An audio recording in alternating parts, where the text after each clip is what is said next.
And with Chad Meador of the Summers County Bobcats. Chad, you told us the last 2 or 3 years you're going to keep coming with a plan till you find one that works. And obviously this one worked. Well, I think the girls executed great. They bought into it. I told a couple other folks here a moment ago, about 2 weeks ago, we really felt like we could, put some wins together. They started believing in each other, believing in me, and we executed down the stretch. We didn't get rattled.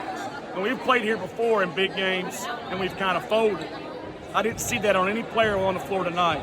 I saw their body language, and they lifted each other up. Just from playing in these type of games? What's that? That just from playing in these type of games? Oh, you got to. We put them in a lot of environments. Mm-hmm. And we played Mingo twice. We played Wyoming East twice.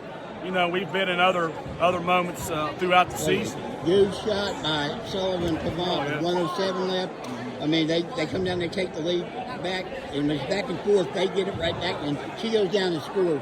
I mean, just to have the mentality and want the ball and take that shot. I think, too, Sullivan made a big shot. Before that, Avery made a big shot. Abby had a game of her life. Grace chipped away, and then my daughter Liv made those foul shots. I was going to ask you about that one. So we had a collective measure.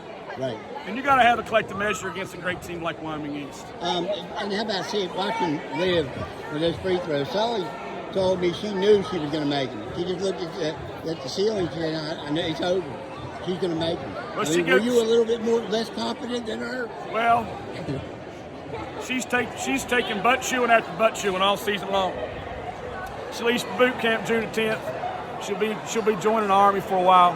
Wow. She's pretty tough. She's tough mentally, and she's been. A couple weeks ago, we played Mingo Central. She was like 2 for 8 from the line, and tonight she pulled it off down the stretch. You got to be proud of her for not only that, but then going in the Army here in 3-4 months. Oh, I'm extremely proud. You know how it feels. You've been there. What does this win mean to you personally? You finally it's been since, we talked about it Monday, since 2016 when Tim's daughter was playing, and I think hers was sophomore year. Yeah, she was hurt. She had a bad ankle. Yeah, I don't forget that. I knew that. Listen, I've never beat Wyoming East personally. It's not about me. Never beat Wyoming East personally as a head coach. Never won 20 games.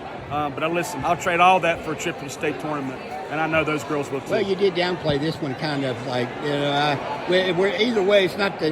Well, this is what... Dude, tell them 2-1-10. 2 number ones in 10 days, baby.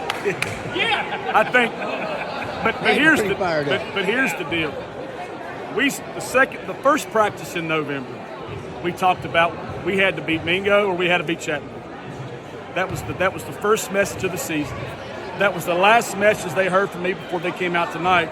It'll be the last message they hear from me as we leave Wyoming East tonight. You still got to beat another team, a great team. That is true. So that's the message right now. Celebrate for a few hours. These two teams might be playing again in Charleston in 2 weeks. Let's go one game at a time. Hey, Chad, I appreciate you. Thank you. Thank you. You've done Tim, so thank you. much.